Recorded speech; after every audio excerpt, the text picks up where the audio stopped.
अच्छा जी, इस लेक्चर के अंदर हम लोग डिस्कस करना चाह रहे हैं कि जो थर्मोडायनामिकल मॉडल्स हैं वो किस तरह से वर्किंग करेंगे अगर हम उनको स्टैटिस्टिकल मैकेनिक्स के रूल्स के मुताबिक देखेंगे।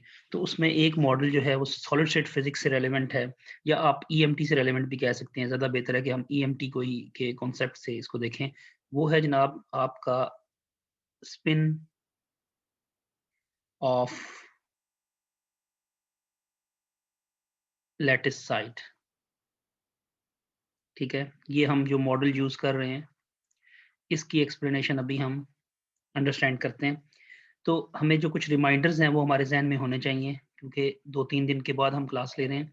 तो रिमाइंडर्स में आपको याद होगा कि हमने एक कॉन्सेप्ट पढ़ा था, W that is the number of veg जो हम कैलकुलेट करते हैं, और किसके लिए, किसी भी इंडिपेंडेंट क्वांटम स्टेट्स के लिए जिनका नंबर लेट से कोई n है, उसके अगेंस्ट हमने इसको कैलकुलेट किया था। और जैसे फॉर एग्जांपल हम ये कहते हैं कि हमारे पास number of states total n हैं, और इसमें से कोई जो स्पिन अप है वो n1 है और स्पिन n2 है, तो उस तरह के कॉन्सेप्ट को हम इससे अंडरस्टैंड कर सकते हैं। लेट से हमारे पास कोई लैटिस साइड है और उस पे जो स्पिन है, स्पिन अप जो है उसके लिए हम उन लैटिस साइड्स को देखते हैं। और जब भी किसी जगह पे स्पिन आएगी तो याद रखिएगा वहां पर एक मैग्नेटिक मोमेंट म्यू भी लाजमन होगा, क्योंकि मैग्नेटिक स्पिन जो है ना वो आपको पता चलेगी उस वक्त जब कोई मैग्नेटिक फील्ड आप अप्लाई करेंगे। और अगर स्पिन अप है तो इसका मतलब है कि वहां पर आइगन वैल्यूज भी होंगी स्पिन से रेलिवेंट। और आइगन वैल्यूज आप लोग क्वांटम मैकेनिक्स में देख चुके हैं कि वो -h⁻² हैं या +h⁻² हैं। अगर आइगन वैल्यूज ये हैं तो एनर्जी उसकी आप लोगों को पता होगी, जो क्वांटम मैकेनिक्स में हम निकालते रहे हैं, that is called -μ times b, यानी magnetic moments times the magnetic field strength. तो ये जो कॉन्सेप्ट है ये जो कॉन्सेप्ट है, इस कॉन्सेप्ट को अभी हम जो है ना आगे अंडरस्टैंड करते हैं। और हमारी कोशिश होगी कि हम इसको बहुत अच्छे तरीके से एनालाइज कर सकें और देख सकें कि इसके अंदर क्या फिजिक्स इन्वॉल्व है। तो लेट्स से हमारे पास अब जो लेक्चर के मुताबिक है कि हम कोई क्वांटम स्टेट्स लिखते हैं साई आई, और लेट्स से उसमें कुछ स्पिन अप पार्टिकल हैं, कुछ स्पिन डाउन हैं, फिर स्पिन डाउन, लेट्स से फिर स्पिन अप है कोई पार्टिकल, फिर स्पिन अप है, फिर स्पिन डाउन है, फिर स्पिन अप है, फिर स्पिन डाउन है, स्पिन अप है, स्पिन डाउन, स्पिन अप, फिर स्पिन डाउन, फिर स्पिन अप, इस तरह की कोई स्टेट हमारे पास बनती है। अब इसमें रैंडम है, 2 स्पिन अप है, 2 डाउन है, फिर अप है, फिर एक डाउन है, फिर अप है, कोई सीक्वेंस आपको नजर नहीं आ रहा। तो जब कोई सीक्वेंस आपको नजर नहीं आ रहा तो फिर उस वक्त आप इसको यूं अंडरस्टैंड करेंगे कि लेट से हमारे पास अगर स्पिन अप और स्पिन डाउन के हवाले से हमने इसको कैलकुलेट करना है तो हम इसको किस तरीका कार से देखेंगे। तो इसको अंडरस्टैंड करने के लिए हम अगर यूं कर लें कि जो हमारे पास स्पिन अप और स्पिन डाउन है, इसकी एस्पेक्ट से हम अपनी चीज़ों को कुछ बनाते हैं। सबसे पहले तो ये कि आपने यहाँ पे कंस्ट्रेंट्स को देख लेना है कि कंस्ट्रेंट्स क्या है जी। हमारे पास जो एनर्जी है वो, और जो नंबर ऑफ पार्टिकल्स हैं वो, और तमाम और पैरामीटर जो हम डिस्कस कर चुके हैं, दीज आर ऑल कांस्टेंट। ये हमारी कंस्ट्रेंट्स हैं जो कि कांस्टेंट हैं। सो अब लेट्स से हमारे पास जी n1 जो है ना, ऐसे पार्टिकल्स हैं, हम सपोज करते हैं कि जिनकी स्पिन क्या है, that is spin up. And और जो स्पिन डाउन है, अगर टोटल नंबर ऑफ, यहाँ पे टोटल भी इंपॉर्टेंट है कि जो टोटल नंबर ऑफ पार्टिकल्स हैं that is equals to capital N। तो उसमें से स्पिन अप कितने हो गए, n1। तो अब आपको पता चल जाना चाहिए स्पिन डाउन के लिए कितने हो जाएंगे,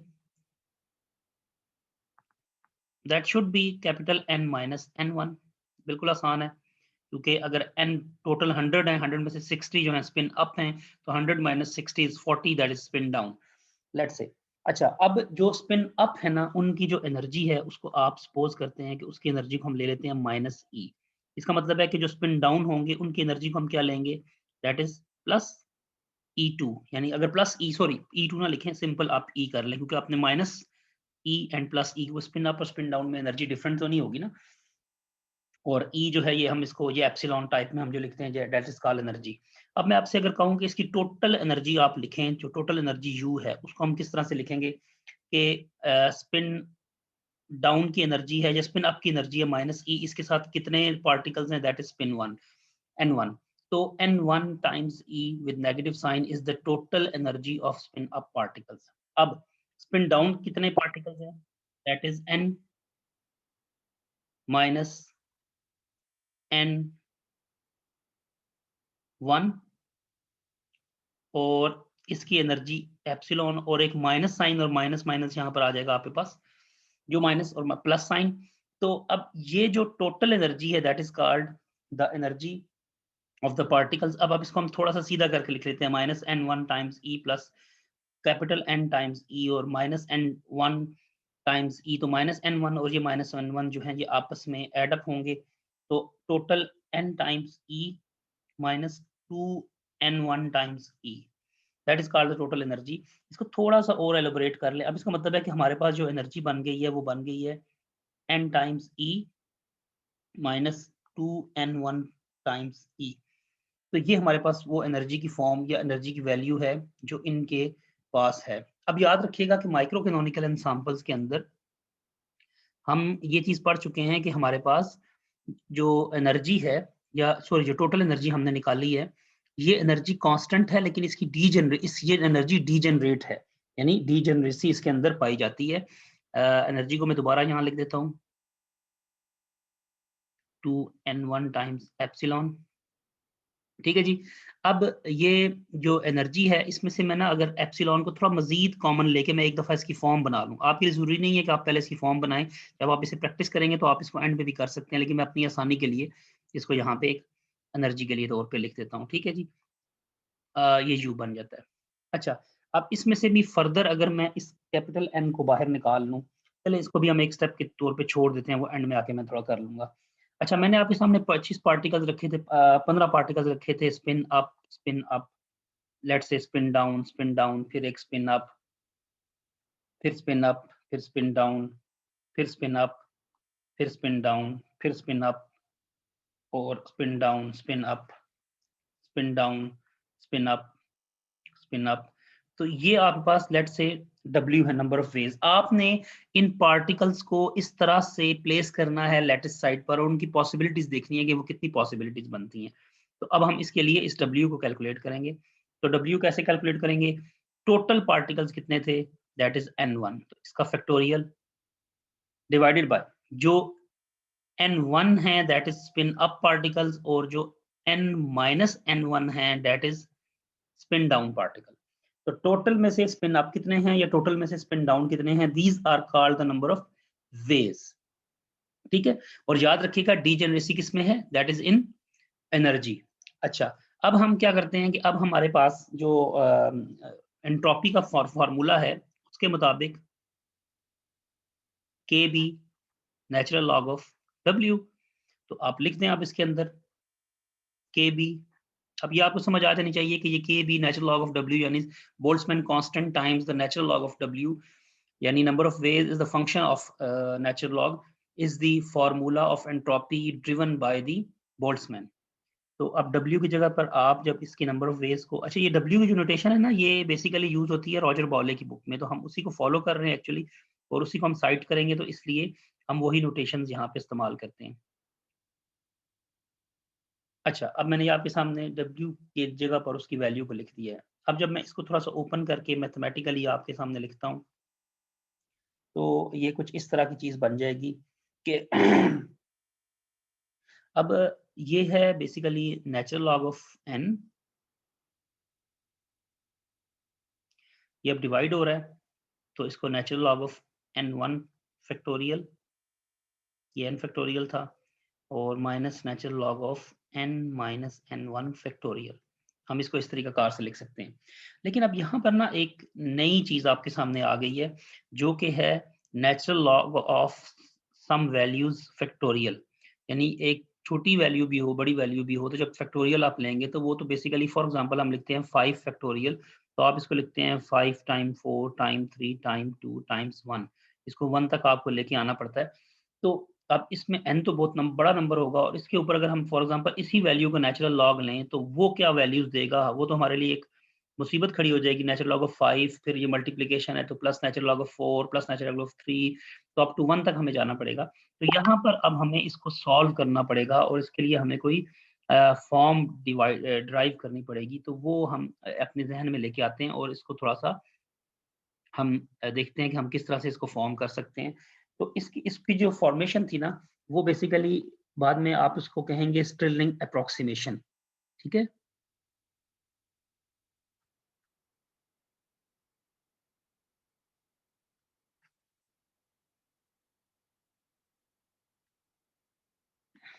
ठीक है, शायद आपने कहीं पढ़ी भी हो कि फॉर एग्जांपल हमारे पास हमने natural log of something some values of m, let's say कोई वैल्यू ऑफ m है, तो अब इसको हम किस तरह से लिखेंगे, जो मैंने अभी आपको बताया 5 के फैक्टोरियल के ऊपर लिखेंगे natural log of m plus natural log of m minus 1 plus natural log of m minus 2, इस तरह m minus 3 m minus 2 m minus, तो करते करते नेचुरल लॉग ऑफ 2 आएगा और फिर एंड में नेचुरल लॉग ऑफ 1 आ जाएगा। तो यहाँ पे आप आके आप एंड करेंगे। तो अगर इस सब चीज़ों को मैं नेचुरल लॉग की फॉर्म में अगर लिखूँ तो मैं समेशन साइन में लिख सकता हूँ। जब मैं इसको समेशन साइन में लिखूंगा तो ये आपको नजर आएगा कि ये नेचुरल लॉग ऑफ m जो है इसकी वैल्यू बनती है from 1 to n, sorry 1 to m values है ना। तो नेचुरल लॉग ऑफ लेट से कोई कोई पैरामीटर है n की जगह पर अगर हम 1 पुट करेंगे तो ये 1 हो जाएगा, 2 पुट करेंगे तो 2, m माइनस 1 पुट करेंगे तो natural log of m minus 1 हो जाएगा। तो ये हमारे पास एक रिलेशनशिप आएगा। अब यहाँ पे आपने एक ट्रिक यूज करनी है, अगर इस समेशन साइन को, अगर ये वैल्यू बहुत बड़ी है, लाखों करोड़ों में है, तो फिर हम इस समेशन साइन को, मैंने आपको समझाया था कि इसको हम इंटीग्रेशन में कन्वर्ट करेंगे। तो जब हम इसको इंटीग्रेशन में कन्वर्ट करते हैं तो ये नेचुरल लॉग ऑफ n साथ आ जाएगा dn। लेकिन अगर हम इसकी इसकी लिमिटेशंस यहाँ लगा दें तो इसके लिए हम एक ट्रिक यूज करते हैं कि हम नेचुरल लॉग ऑफ m को ना 1 से i फ्रॉम 1 टू n है ना, तो हम इसको करते हैं लेट से हाफ से लेकर m प्लस हाफ तक। ठीक है, ताकि वो उसमें आपका सिर्फ एक नंबर ऐड हुआ है, हाफ से लेकर m प्लस हाफ तक। हम अब इसको इंटीग्रेट करेंगे। जब हम इसको इंटीग्रेट करेंगे ना तो ये इंटीग्रल जो है इसकी वैल्यू आपके पास आ जाएगी। अच्छा, ये याद रखिएगा कि ये जो है ना पीछे से नेचुरल लॉग ऑफ m से चला हुआ आया है, यानी यहाँ पे अगर मैं इसको लिख दूं तो ये i फ्रॉम 1 टू m है। Natural log of n is equals to, अब इसे इंटीग्रेशन में हमने कन्वर्ट किया तो यहाँ पर हमने ये ट्रिक इस्तेमाल की है। ये हम ट्रिक क्या कर रहे हैं कि 1 की जगह पर हमने हाफ से इसको स्टार्ट किया है। तो इसकी वैल्यू जो है वो आ जाएगी n natural log of n minus n from half to m plus half तक। अच्छा, अब अगर इसका मतलब ये हुआ कि अगर आप natural log of m factorial लेके आ रहे हैं तो ये जो है ना ये इक्वल हो जाएगा m natural log of m minus m के। यानी अगर आप इस वैल्यू, जब इनकी वैल्यूज यहाँ पे पुट करेंगे इन n की जगह पर, तो आपके पास एट द एंड अल्टीमेटली ये फॉर्म आनी है। बस आपने इसके बीच में वैल्यूज पुट करनी है तो आपके पास ये रिजल्ट आ जाएगा। अच्छा, अब इसका मतलब ये हुआ कि अब हम अपने काम की तरफ, अगर स्टिरलिंग अप्रोक्सीमेशन से अपने काम की तरफ वापस जाएं और हम ये देखें कि हमने करना क्या था, तो नेचुरल लॉग ऑफ w जो था इसको हम फाइंड आउट करने जा रहे थे और इसको हमने यूँ लिखा था कि natural log of that is capital n factorial minus natural log of n1 factorial minus natural log of n minus n1 factorial. अच्छा, अब आप इसको ओपन करके लिख दें। इसको हमने किस तरह से ओपन करना है फिर, n natural log of n minus n। Okay जी, ये अब स्टिरलिंग अप्रोक्सीमेशन के मुताबिक ये हो जाएगा minus n1 natural log of n1। अब ये माइनस और ये अंदर वाला माइनस प्लस हो जाएगा, दैट इज n1, सॉरी ये n1 आप इसे लिखेंगे, minus n minus n1 natural log of n minus n1 और minus minus plus n minus n1, इसको आपने ब्रैकेट में बंद कर दिया। ठीक है जी, आप इसको लिखेंगे तो n minus natural log of n minus n, फिर ये अगले वाला minus n minus n1 natural log of n1। लेकिन अब ये माइनस जब अंदर वाले के साथ यानी अपने ओरिजिनल माइनस का मल्टीप्लाई होगा तो ये प्लस कर देगा और इस से आगे। अब आप देखें तो ये -n है और ये n1 प्लस है। जब अगर आप इसमें देखें तो ये भी n1 प्लस है और ये -n1 है। तो प्लस n1 और -n1 ये इससे चला गया और n ये वाला इससे आउट हो गया। अब आपके पास रिमेनिंग जो है वो natural log of n -n1 natural log of n1 minus n-n1 natural log of n-n1। तो ये आपके पास एक रिमेनिंग चीज आपके पास डेवलप हुई है। अब आपने इसके बाद क्या करना है कि आप इन सारे फैक्टोरियल्स में से जो आपके पास रह गया ना, इसमें से आप n को ना, कैपिटल N को विद नेगेटिव साइन कॉमन ले लें। अब मैं बीच में से एक स्टेप स्किप करूंगा, वो आप जब कॉमन वगैरह लेंगे तो अब आपके पास कुछ इस तरह की शेप डेवलप होगी कि n1 over n natural log of n1 over n, ठीक है। अच्छा जी, प्लस अब इसमें से हमारे पास आ जाएगा 1 minus n1 over n natural log of 1 minus n1 over n। इसमें याद रखिएगा यहाँ पे नेचुरल लॉग भी आ रहा है तो कॉमन लेते हुए नेचुरल लॉग का आपने ख्याल रखना है, अदरवाइज आपकी कोई क्वांटिटी एक बीच में से। अब इसमें से एक याद रखिएगा, यहाँ पे एक स्टेप आता है वो जो मैंने स्किप किया हुआ है, जो आप खुद एक दफा देख लेंगे ड्यू टू द टाइम। ये सिंपल सी मैथमेटिक्स है। अच्छा, अब हम वापस आते हैं अपने काम की तरफ। आपको याद होगा कि थोड़ी देर पहले मैंने आपके सामने एक एनर्जी बनाई थी, यहाँ तक इसको ना आपको इक्वेशन का नाम दे दें। वो जो एनर्जी मैंने बनाई थी वो आपको याद होगी कि उसकी वैल्यू मैंने आपके सामने कुछ लिखी थी, that is epsilon is equals to capital N E minus 2n1 E।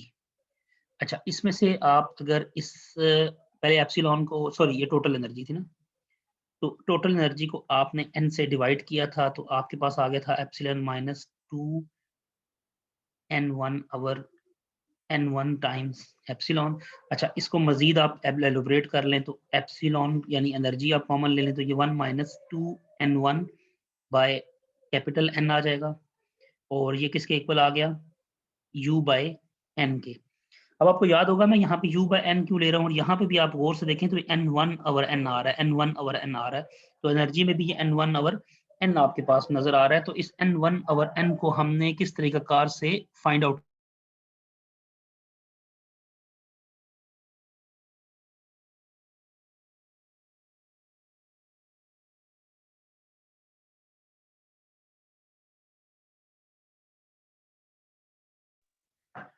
सो इस फैक्टर को हमने अब कैलकुलेट करना है, यानी अपने पैरामीटर्स को कुछ इस तरीका कार से एडजस्ट करना है कि ये हमारे पैरामीटर्स जो है ना ये हमें मिल जाएं। तो हम अब इसको मैं क्लियर करता हूं पहले। अच्छा जी, तो आपने एक फैक्टर डेवलप करना है, आपने अभी देख लिया। अब हम ना यहाँ से एक x लेते हैं, लेट्स से कोई x एक फैक्टर है और उसकी वैल्यू है u बाय n टाइम्स एप्सिलॉन। और अभी जो हमने फैक्टर डिवाइड किया था u over n is equals to 1 minus n1 over capital N। मेरा ख्याल है यहाँ पे 2 का फैक्टर भी था। अच्छा, ये एप्सिलॉन भी अगर आप इस तरफ ले आए यहाँ पर, यहाँ से ये खत्म हो जाएगा and this value is called x, यानी ये जो है ना ये आपके पास x है। तो अगर आप इसको थोड़ा सा और सेट करें तो n1 ओवर n की वैल्यू को आप कैलकुलेट करके रखें, तो सबसे पहले तो ये इस साइड पे और x दूसरी साइड पे आ जाए, तो ये 1 माइनस x, यहाँ पे लेट से आपके पास 2 भी था, यानी मैंने इस फैक्टर को अकेला कर दिया और इसको मैं दूसरी साइड पे ले गया और यहाँ से x को मैं इस साइड पे ले आया, तो ये 1 माइनस x हो जाएगा, that is equals to 2n1 over n।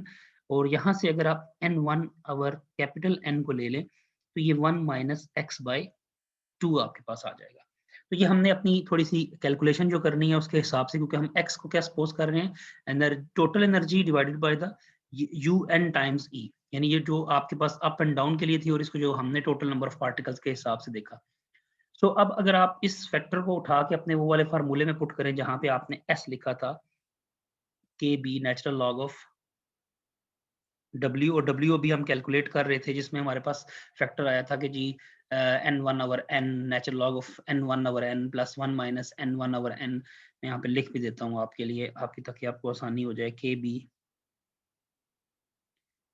Minus n1 minus capital N n1 over capital N natural log of n1 over n plus 1 minus n1 over n natural log of 1 minus n1 over n। ठीक है जी। तो ये factor जो है, आप इसकी जगह पर हम क्या पुट करेंगे, n1 ओवर n की जगह पे 1 minus x by two, 1 minus x by two, यहाँ पे 1 माइनस एक्स बाई टू, तो ये 1 प्लस एक्स बाई टू बन जाएगा। इस तरह की चीजें जो है ना अब हमारे पास डेवलप होनी है। तो मैं यहाँ पे लिखता हूँ माइनस n टाइम्स के बी, ये भी बाहर आ गया।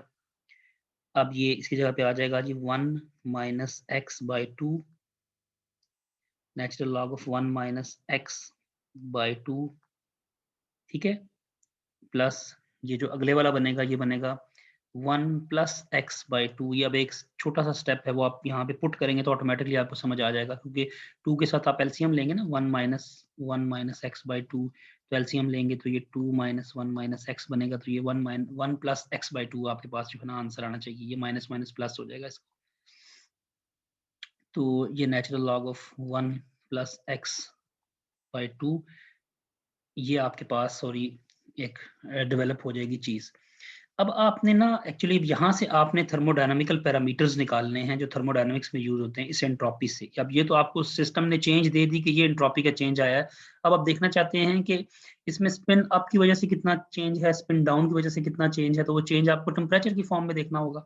और टेम्परेचर का जो फार्मूला है partial s by partial u at constant v.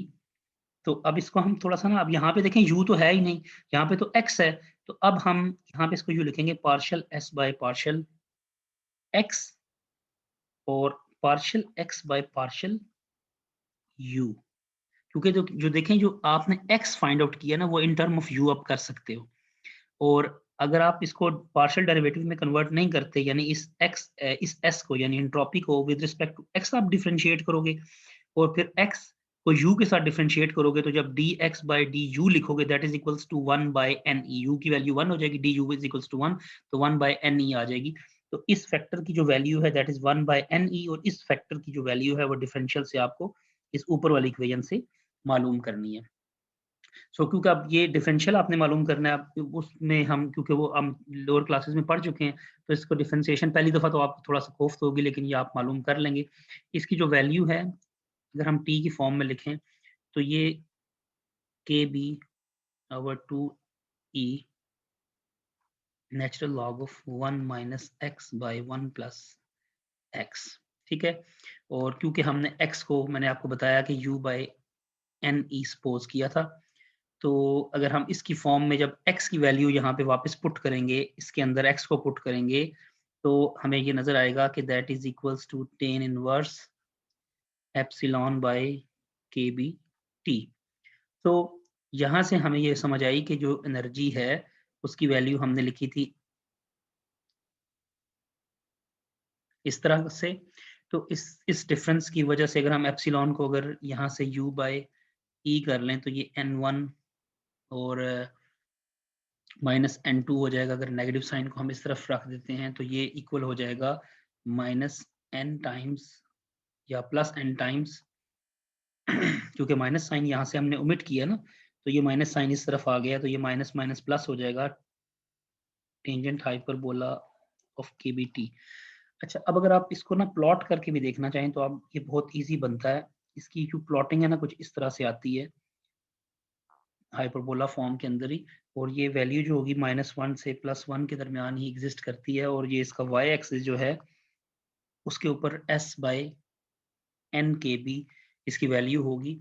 तो और इसी से हम अगर फर्दर मैग्नेटाइजेशन जब हमारे पास u बाय n आ जाए तो अब हमने इसकी मैग्नेटाइजेशन भी हम निकाल सकते हैं। और मैग्नेटाइजेशन जो होती है mu times n1 minus n2 है डिवाइडेड बाय v। तो अगर हम अब म्यू बाय v को मल्टीप्लाई कर दें इस फैक्टर के साथ जो ये हमारे पास है, जो कि n times natural tangent of hyperbola energy by के बी टी आता है, तो आपने सिंपल इसके साथ क्या मल्टीप्लाई करना है, n म्यू अवर v और tangent hyperbola of this amount. तो ये तमाम चीजें जो हैं ये अब आपके पास इसकी मैग्नेटाइजेशन भी आप निकाल सकते हैं। अच्छा, इस फार्मूला को देख के और इस फार्मूला को देख के आपके जहन में EMT आनी चाहिए, और EMT जो है वो आप किस तरह से फाइंड आउट करेंगे वो आपने मालूम करना है। ठीक है, EMT जो है वो EMT के अंदर आपने जब किसी भी स्पिन अप और स्पिन डाउन का जो पार्टिकल था ना, जिसमें रहा था चैप्टर 4 या 5 में आपने पढ़ा होगा डेविड जे ग्रिफिथ्स की बुक के अंदर, वहां पर आपने इस तरह से स्पिन अप का जो मॉडल था उससे उसके अंदर उसको मैग्नेटिक फील्ड में लगा के उस पार्टिकल्स उस या उस मटेरियल की मैग्नेटाइजेशन को कैलकुलेट किया था। वो आज आपने एंट्रोपी की मदद से टेम्परेचर निकाला, और टेम्परेचर को फर्दर जब आपने एवेल्युएट किया तो वहां से आप मैग्नेटाइजेशन की तरफ चले गए हैं। अब मैं आपको थोड़ा सा क्विक रिव्यू दे दूं जिससे आपको आइडिया हो जाए कि हमने सबसे पहले तो W को कैलकुलेट किया। इसके लिए हमें जो वेज थे, number of ways divided by total number of ways, या total number of ways divided by जो हमारे पास पार्टिकल्स की वैल्यूज थी उनको हमने कैलकुलेट किया। फिर हमने नेचुरल लॉग के साथ KBT लिखा, स्टिलिंग अप्रोक्सीमेशन समझ ली। हमने शुरू में एनर्जीज निकालनी थी, उसकी टोटल एनर्जी निकाल ली। उस एनर्जी से हमने एक पैरामीटर सेट किया जो कि कोई x था, और ये x एनर्जी पे डिपेंड कर रहा था। जब हमने s को निकाला तो s डायरेक्टली x के ऊपर डिपेंड कर रहा था। हमने इसके पार्शियल डेरिवेटिव इस्तेमाल करते हुए एनर्जी को रिलेट किया, वैल्यूज कैलकुलेट की। एंट्रोपी पे आके हमने थर्मोडायनामिकल पैरामीटर P निकाल लिया। P से और पैरामीटर्स भी हैं, वॉल्यूम है, प्रेशर है, बहुत सारे पैरामीटर्स बन सकते हैं, लेकिन हमने T को निकाल के उसकी थर्मल एनर्जी की फॉर्म निकाल ली कि जब मैग्नेटिक फील्ड अप्लाई करेंगे तो उसकी वजह से स्पिन अप और स्पिन डाउन की वजह से क्या चेंजेस आएंगी। वो चेंजेस हमने देखी। फिर मैग्नेटाइजेशन तक हम आ गए, और ये मैग्नेटाइजेशन या वो जो हमने पहले वैल्यूज कैलकुलेट की थी डिफरेंस उसका, वो तमाम चीजें जो हैं वो हम EMT में भी कर चुके हैं। हमने एक्चुअली क्या निकाला, N1 माइनस N2, और यही आपने देखा कि ये वो फैक्टर था जो कि इन्वॉल्व हो रहा था कि कितनी स्पिन अप हो रही है, कितनी स्पिन डाउन हो रही है।